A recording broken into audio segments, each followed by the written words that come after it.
Hey, deck night fans and bourbon drinkers, join Amy and I on this little stop at Andy's Liquors on our way down to Huntsville, Alabama for one of our business trips. You guys are going to be surprised, but Amy had to stop and go pee. So while we were at a gas station going pee, it just happened to be next to this liquor store. So I bopped in here real quick to see what they had on their shelf. To be honest with you, they had a pretty good collection of stuff. From Pittsburg, Tennessee, and yeah, I said Pittsburg. For some reason, East Tennessee likes to name all their cities after other cities. Cleveland, Athens, Pittsburgh, Charleston, Philadelphia, shit like that. And that's just a few. But anyway, prices were pretty decent until you hit the allocated stuff. But once we get there, we'll look and see what they have to offer. And here we go on what's on these shelves. Starting out with a little smoke wagon products here, and there's some decent prices. There's a cool bottle they have. They always do some fun stuff. This Whiskey Gypsy from Merritt Church, ain't that great.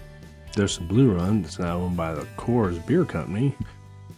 Frey Ranch, some Nancy Fraley involved stuff. Penelope, never been a fan of it. Tried a bunch and still don't like it.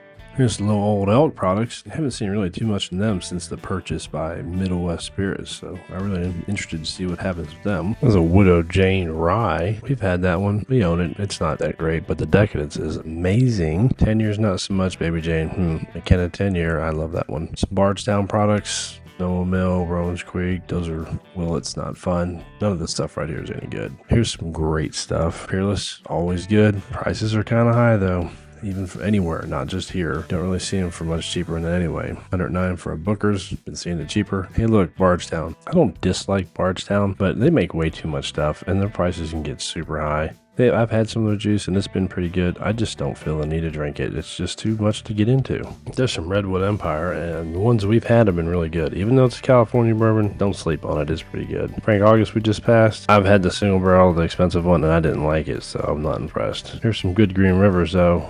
I really like Green River. Amy does not. I think it's a good one to give a shot. All these 1792s, guys, y'all shouldn't sleep on these at all. If you can get some, get them. The small batch, it's okay. Just don't spend a lot of money on that one. Oak and Edens, I really do enjoy these. A lot of people don't say much good about them, but I do. I think they're great. Sazerac Rye, I still can't. It's not as bad as it used to be, but it ain't the best. The new 100 or 125 proofs are definitely a better option. Not worth the hype, at least. Now that 2XO, that's worth the hype. All this other stuff down here, I'd pass on. Even this Calumet, no matter how much everybody else says how great it is, I don't think so. And I'm the only one that's not going to lie to you. Bowman Brothers, they make good stuff, just not that one. Horse Soldier, I've never had it, but I have heard a lot of people say good things about it. You've given it a shot? Let us know what you think.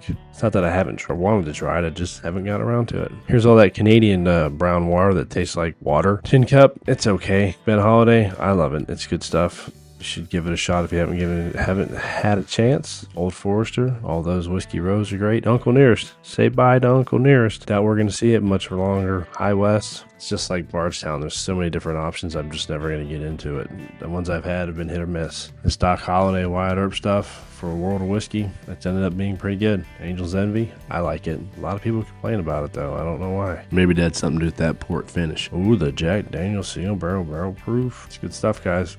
Pass on the old number 7. These other ones here I don't know much about. Chattanooga whiskey. You know, I really love that stuff, but the malt is just showing through so much these days that every time I try it, it's like getting less and less. I need to get the bottle and bond and give it a try. Gentleman Jack, very watered down Jack Daniels. The double filtration really kills the flavor. Garrison Brothers, ugh, even the honeydew. For $92, it's better than the small batch, but it ain't that great. I've not really been a big fan of Texas bourbon. Outside of Still Austin, I really don't have any interest in it. Hey, look, more Canadian crap. Very watered down, no flavored whiskey. Don't drink it. Some Ancient Age and Ancient Age 90. I mean, for some really cheap stuff, that's the way to go. I don't know about this Mellow Corn and Kentucky Gentleman.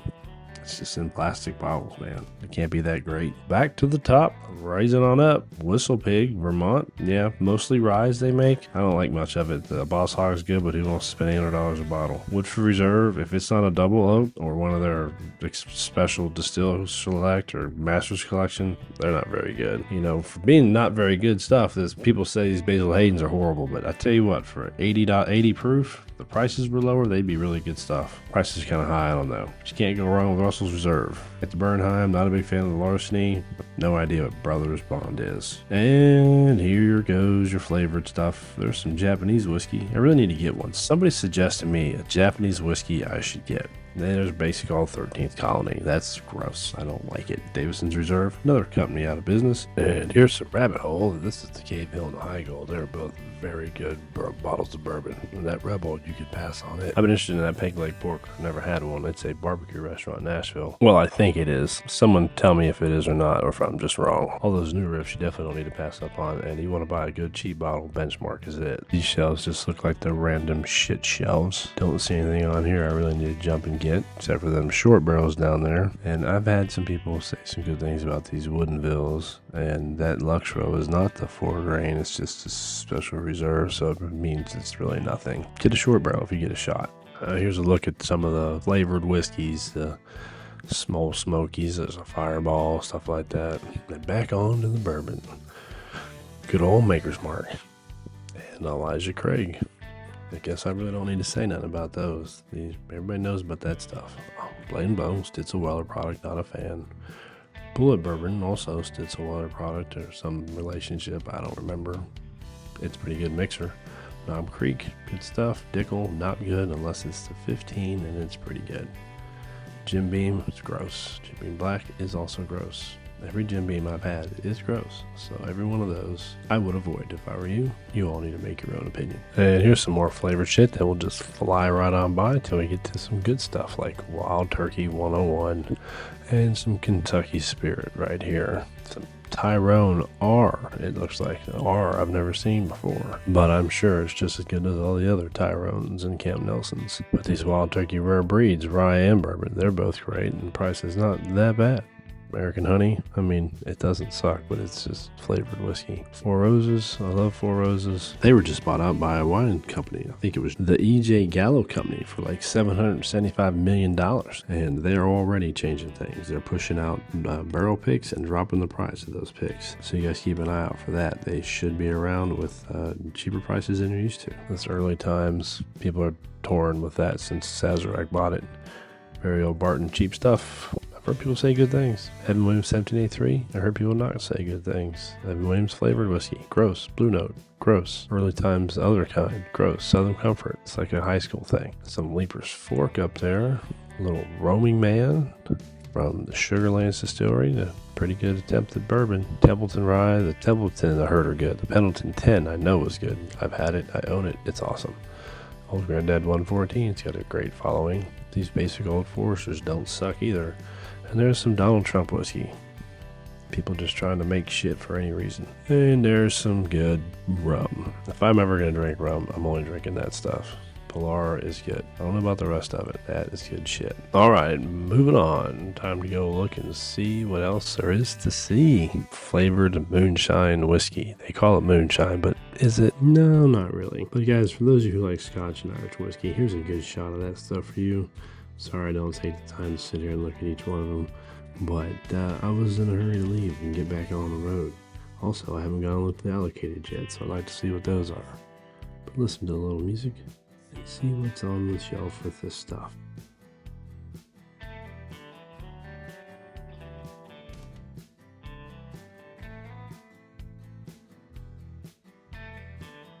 Alright, boys and girls, here we go with the allocated shit. And yes, I'm gonna zoom in. Just want to give you a good look at it from the distance and see how much they have. Is this what we would call a museum? Well, let's get in these prices and look and see. These prices really aren't that horrible bad for the Heaven Hill 18, 19, 20, and 90th anniversary. They're more than I would pay. But yeah, they were cheaper. They were a little bit less. We might have walked away with some of those. We really love those Heaven Hills. Now, none of these need to be purchased for these prices. Now, I said that 11-year-old Fitz for $4.99. If it had been $3.99, I might have got it. Now, these prices are redonkulous. They're never going to sell these. And this is why they have them, because they're so damn expensive. No one wants to buy that shit for that price. Even Buck wouldn't buy that old Forester for fucking $1,000, even though he's a fucking birthday bourbon fanatic. Now, this 2XO Gem of Kentucky, I heard it's really good, but I've never tried it because it's super expensive, and I won't pull the trigger on that one, even the ones I have seen on sale. There's an Orphan Barrel. We've been wanting to get one of those, but we never seem to come across one at a good price. Those Parker Heritage, man, I love Parker Heritage, age 11 year, and if that's the, I can't tell what that 14 year is, if it's the double oaked or the malted. And there's some Bee's Knees. the After Swarm and what looks to be the 4-grain or double oaked short barrel, and you should get those if you have a shot. Blood Oath, not a fan. Heaven Hill Chippewa, I think that is not that great. Joseph Magnus, meh. That cognac 1792, it is really good. I'm surprised. I was not expecting to like it. Some overpriced Buffalo Trace and got Blanton's. Overpriced Blanton's. Penelope Havana, fuck cancer for way too much. Some Jack Daniels Sinatra that is priced right, I guess, but I don't want it. 1792 cognac again. $79 for Eagle Rare. Pass. Colonel Taylor. No. And all the Wellers again. Those are definite no. Now these Woodfords would be worth buying if the prices were just a little bit lower. They're really not that high compared to the normal prices for these Woodfords, but they're all really good. That old Fit 7's really high, about $100 too high, but it is good. Knob Creek 21, too high, but really good. Elijah Craig, those are right, priced right, and they're good. The 18's a little high, and it's not good, so I would not get that one for sure. A little stag action, some Caribou Crossing, which is disgusting. Elmer T. Lee, so I wouldn't say it's disgusting, but it's not worth $249. Hancock's Reserve, it's better than Elmer. Now these 3 bottles are great. The Tannard Hill for $900, too much. This special single barrel toasted barrel Jack Daniels is awesome. The 10-year Jack Daniels is awesome. The limited edition Four Roses is awesome, but all their prices are way too high. These Jack Daniels Distillers series, they're fun. One's the Añejo, I think. One's the Oloroso, and one is the table syrup one. There's a bunch of expensive Whistle Pigs and Rebels and Jefferson's Oceans, which are gross. The Vaults from Little Jane, that's the 15-year. It's pretty good, but I wouldn't pay that price. Okay, let's see what's up here.